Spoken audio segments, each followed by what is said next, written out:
महाराष्ट्र विधानसभा चुनाव को लेकर सियासी सरगर्मी के बीच अब एनसीपी प्रमुख अजित पवार ने उद्योगपति गौतम अडानी पर बड़ा खुलासा किया है।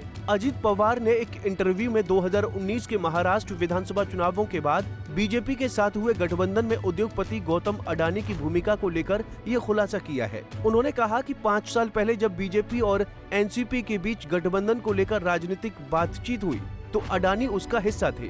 अजित पवार ने यह भी कहा कि अमित शाह, गौतम अडानी, प्रफुल्ल पटेल, देवेंद्र फडणवीस और पवार साहब सभी वहां थे। ऐसे में महाराष्ट्र चुनाव के एन मौके पर उनकी बातों ने हर तरफ कोहराम मचा दिया है। अजीत के अडानी दावों पर अब विपक्षी नेताओं की प्रतिक्रिया आने का दौर शुरू हो चुका है। इससे विपक्ष के उन आरोपों को भी बल मिला है जिसमें कहा गया है कि अडानी का मोदी सरकार में अनुचित प्रभाव है। ऐसे में बैठक के बारे में अजित पवार और क्या बोले, आपको विस्तार से बताते हैं। दरअसल महाराष्ट्र के चुनाव में इस बार अजित पवार सबसे कमजोर चेहरे हो सकते हैं, पर सबसे मजेदार और चर्चित खबरें उनके पास से ही आ रही हैं। महायुति में रहते हुए जिस तरह वो बीजेपी की लंका लगा रहे हैं, उसमें पब्लिक को बहुत मजा आ रहा है। 2019 में अविभाजित एनसीपी में अपने छोटे से विद्रोह और फिर बाद में बीजेपी को धोखा देकर एनसीपी में वापसी को सुनियोजित बताकर एक बार फिर उन्होंने बखेड़ा खड़ा कर दिया है। अजित पवार ने एक इंटरव्यू देते हुए 2019 में हुई बैठक के बारे में बात करते हुए कहा। अडानी ने बैठक को लेकर कहा, 5 साल हो गए, सबको पता है कि मीटिंग में क्या हुआ था। दिल्ली में एक व्यापारी के घर पर वो बैठक हुई थी, ये सभी को पता है। हाँ, 5 बैठकें हुई थी। अमित शाह और गौतम अडानी वहाँ पर थे। प्रफुल्ल पटेल और देवेंद्र फडणवीस भी थे, पवार साहब भी थे, सभी थे। सारे फैसले लिए जा चुके थे। उन्होंने आगे कहा कि इसका दोष मुझ पर पड़ा है और मैंने इसे स्वीकार कर लिया है। मैंने दोष स्वीकार कर लिया और दूसरों को सुरक्षित कर दिया। अजित पवार के इस बयान पर कांग्रेस और शिवसेना यानी यूबीटी दोनों ने अपनी प्रतिक्रिया दी है और बीजेपी पर हमला बोला है। अजित के अडानी दावों पर प्रतिक्रिया देते हुए महाराष्ट्र में एक चुनावी रैली को संबोधित करते हुए राहुल गांधी ने बीजेपी को जमकर घेरा है। राहुल गांधी ने कहा कि सरकार गिराने की जो मीटिंग हुई थी उसमें अडानी मौजूद थे।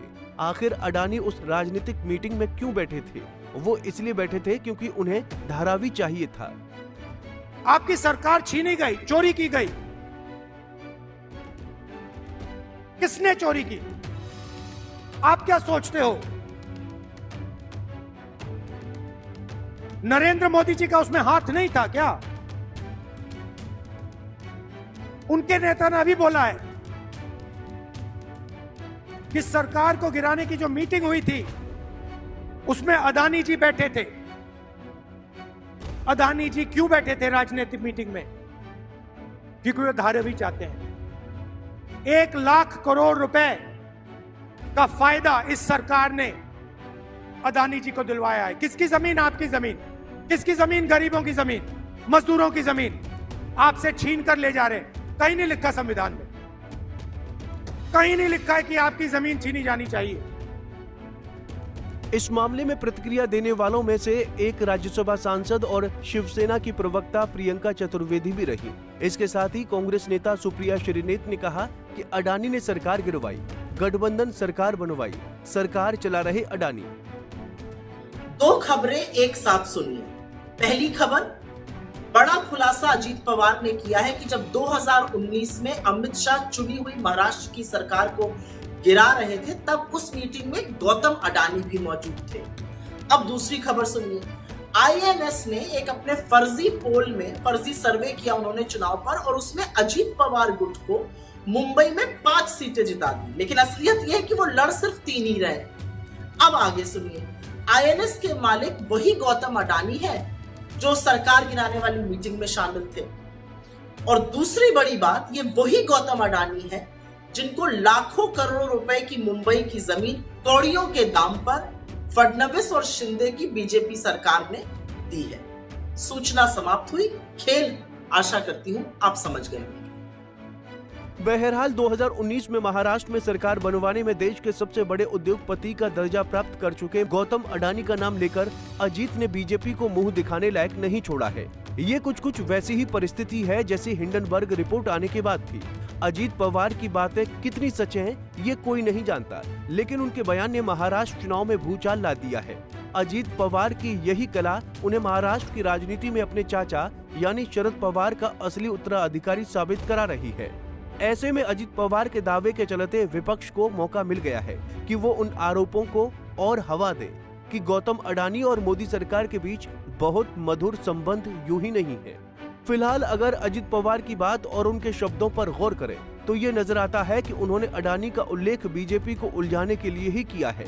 यदि वो अडानी का नाम नहीं भी लेते तो एनसीपी और बीजेपी के बीच गठबंधन का हिस्सा मुकम्मल हो जाता, लेकिन अडानी का नाम लेने से कहानी में एक्स्ट्रा ट्विस्ट आ गया है। यदि अडानी वाकई उस बैठक में मौजूद थे तो ये भी साबित होता है कि ऐसा दोनों पक्षों से उनकी करीबी के कारण हुआ होगा। लेकिन इस समय सवाल तो उनके और बीजेपी के रिश्ते पर उठ रहे हैं। अजीत पवार के खुलासे से अकेले बीजेपी ही क्यों, एकनाथ शिंदे के लिए भी संकट खड़ा हो गया है। सीएम रहते शिंदे अडानी के धारावी प्रोजेक्ट की वकालत कर चुके हैं। अब जबकि अजीत पवार के बयान ने अडानी की भूमिका को चर्चा में ला दिया है, तो शिंदे और उनकी पार्टी किस तरह अपने आप को इस विवाद से दूर रख पाती है, ये देखना दिलचस्प होने वाला है। Bureau report, Punjab Kesari TV. हमसे जुड़े रहने के लिए हमारे YouTube चैनल को सब्सक्राइब करें और नई वीडियो की नोटिफिकेशन के लिए बेल आइकॉन को दबाएं।